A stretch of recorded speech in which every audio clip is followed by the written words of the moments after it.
In 2017, a Paris-based filmmaker, Vijay Singh, directed a docufiction called Farewell My Indian Soldier, a moving portrayal of Indian soldiers who went to France and Belgium to fight in the World War I. It took 5.5 years to make the film, which follows the story of Monique, played by Paloma Coquant, a French citizen on the quest to learn more about the identity of her great-grandfather's unknown whereabouts. He was a soldier in the French army during World War I. Not only Monique's great-grandfather, but very little is known about the many Indian soldiers who fought in the war, a war that wasn't even their own. This movie received much praise and stirred conversations about India's role in the World War I, which mostly remains in the dark. And that is exactly what we are here for, to explore the response of not only Indian people to World War I, but also the media and the literature of those years.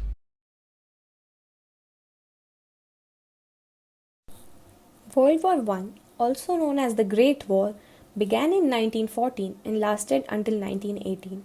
During the conflict, the Central Powers, that is, Germany, Austria-Hungary, Bulgaria, and the Ottoman Empire, fought against the Allied powers consisting of Great Britain, France, Russia, Italy, Romania, Japan, and the United States. But where was India in World War I? During the war, India was a colony of the Great British Empire. India thus made a huge contribution to Britain's war effort. It sent staggering number of volunteers to fight and die on behalf of the Allied forces. From 1865 through 1900s, India experienced a series of protracted famines, which in 1896 was complicated by the introduction of the bubonic plague. Political unrest during the Partition of Bengal in 1905. Revolutionaries were being executed for their involvement in the killing of British officers between 1907 to 1909. The British Parliament approved the India Council Act or the Monumental Reforms on May 25, 1909, which introduced a limited degree of self-government in the colony and separate electorates based on religion. Many press laws were also imposed on the Indian press. When the king sent his message asking the princes and people of my Indian Empire to support the war effort, the response was generally enthusiastic. But there were also some who were against Indian participation in the war. Most of them responded in newspapers through their eloquent articles. Poets and writers poured their creativity into poems, songs, plays, stories, etc. Two major political parties, the Indian National Congress and the All India Muslim League, agreed to lend their support to the Allied cause, followed by several other parties. Some of the leading political figures of the time campaigned extensively for the war effort and to boost recruitment. Even nationalist leaders, including Mahatma Gandhi, threw themselves into the recruitment effort. Articles and historians say that the sheer support lent by the nationalists was a calculated political move that would lead to political chaos. Indian nationalists earnestly believed that India's contributions to the imperial war effort would secure for India self-government and its representative institutions. This hope is so evident in literature, like in Tamil nationalist poet Subramanya Bharati's words. Leading female activist Sarojini Naidu in her poem The Gift of India, written for Hyderabad Ladies War Relief Association in December 1915, not only pays tribute to the service of Indian Army, but also emphasizes that the sacrifice should be recognized and rewarded in the form of independence. The use of the word martyrdom implies that this sacrifice was made for a greater cause, which was political autonomy. Another female fighter, Annie Besant, who had founded the India Home Rule League in 1916, expressed her hopes through her words. In 1914, even Rabindranath Tagore, who had lately won the Nobel Prize, was tempted to publish verses supporting the war in the Times. Even the Indian vernacular press acted as a mouthpiece for army recruiting efforts, urging Indians to join the force throughout the war. Among all the provinces in India that provided soldiers for the army, none furnished more soldiers than Punjab. When the Indian Army agreed in 1916 to raise a double company of 250 college-educated Punjabis, the Khalsa Samachar urged and hoped that more educated Punjabis would readily join the army to maintain the honour of the province. Other newspapers like Jame Jamshed in Bombay and the Bengali in Calcutta echoed similar feelings of attachment to the British Empire and urged Indians to respond to the call of duty. In Madras, G. A. Nathan expressed his similar views in the weekly magazine The Indian Review. The Indian support given to the Britain's cause surprised the establishment in Britain. The Times wrote, "The Indian Empire has overwhelmed the British nation by the completeness and unanimity of its enthusiastic aid." But there was also another factor at play. Service in the war was seen by many Indians as a way to establish racial equality by proving that Indians did not lack in courage or loyalty. This is evident from newspaper articles of that time. For the Indian vernacular press, national honor, Indian manhood, and racial equality were all at stake in the war's outcome. Many in the Indian press also wanted to see the army make Indian officers eligible for the King's Commission. Army policy stipulated that only white soldiers could receive it, while Indians were eligible only for Viceroy's commission. This ensured that an Indian soldier was always subordinate to a white officer serving with the King's Commission. To the Indian press, the Viceroy's commission was a badge of inferiority. In 1915, the Urdu Bulletin in Lahore argued for the rewards of the selfless Indian army in the form of a raise in their commissioned ranks.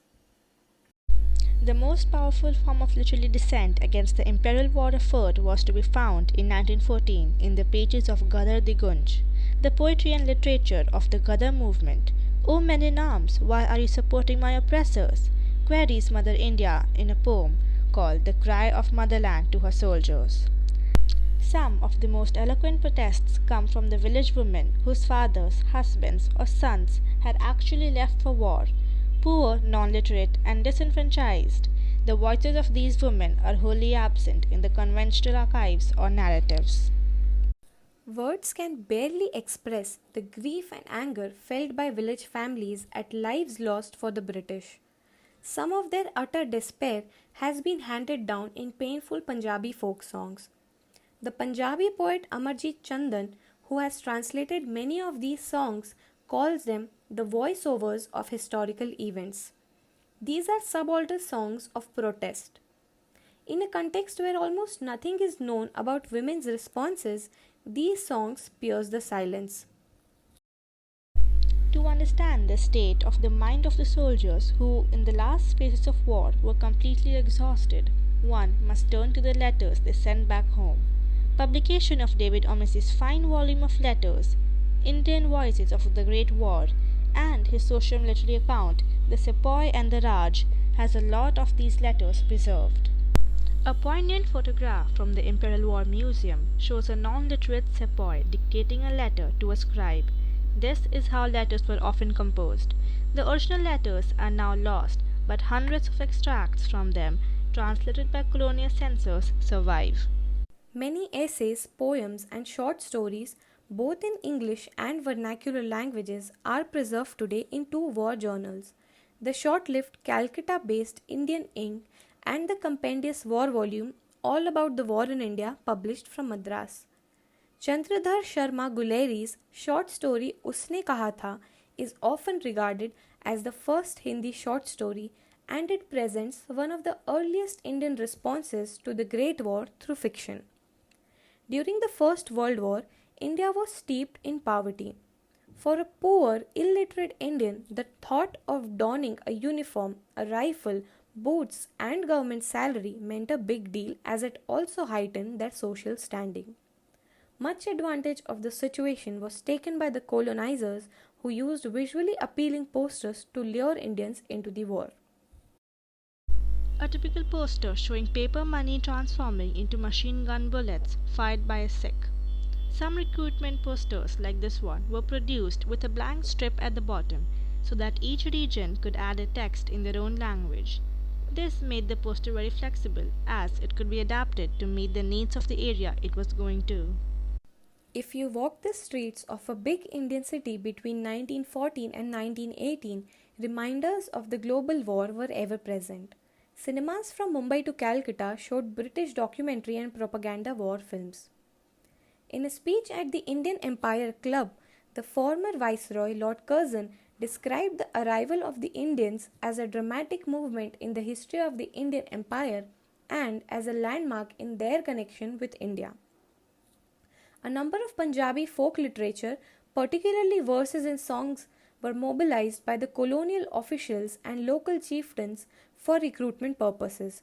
New songs were commissioned, such as the following called Rang Root. The experience of a couple of years of the destructive war had made Indians speculative of the idea of independence and of the British Empire. Various sources display bitter realization of the citizens. During the last phases of the war, Mahatma Gandhi expressed his vexation. The heavy-handed tactics of Punjab's Lieutenant Governor Michael O'Dwyer sparked widespread resentment. In 1916, the Punjabi complained about it. Rabindranath Tagore, who had earlier proclaimed the war through the print media, later decried the war in his powerful lectures on nationalism, first published in 1917. The war made Muhammad Iqbal doubt as well. Some poets, like Hashar Kashmiri, wrote about Britain's betrayal to Indians in a satirical way. He wrote a sarcastic ode thanking Europe, comparing her deeds to a mourning chamber and hell. An anthology of short and satiric war poems named Bahar-e-German was published in Moradabad in 1915. Apart from all the various means that the newspaper fulfilled during the period of the war, it also served its most important purpose throughout the country, that is, spreading latest updates and information. Local and nationwide newspapers both spread domestic war news, splashing words about national events. Twists and turns of wartime politics taking place abroad were also extensively reported. In conclusion, it can be said that the amount of information available to understand the reaction of Indian literature and media during World War I is not very abundant. Nonetheless, these resources represent a diverse range of perspectives and viewpoints. Many in British India believed that by supporting the Crown against the Central Powers, they would be granted some form of self-rule. Despite the wartime efforts of more than 1 million South Asians who served on the front lines and in non-combatant positions, independence did not come until 3 decades after the armistice of 1918. During World War I, roughly 74,000 South Asian soldiers died and a similar number were injured. The Indian response to the First World War I was all in all complicated and varied, and the available writings on the Great War reflect this complexity.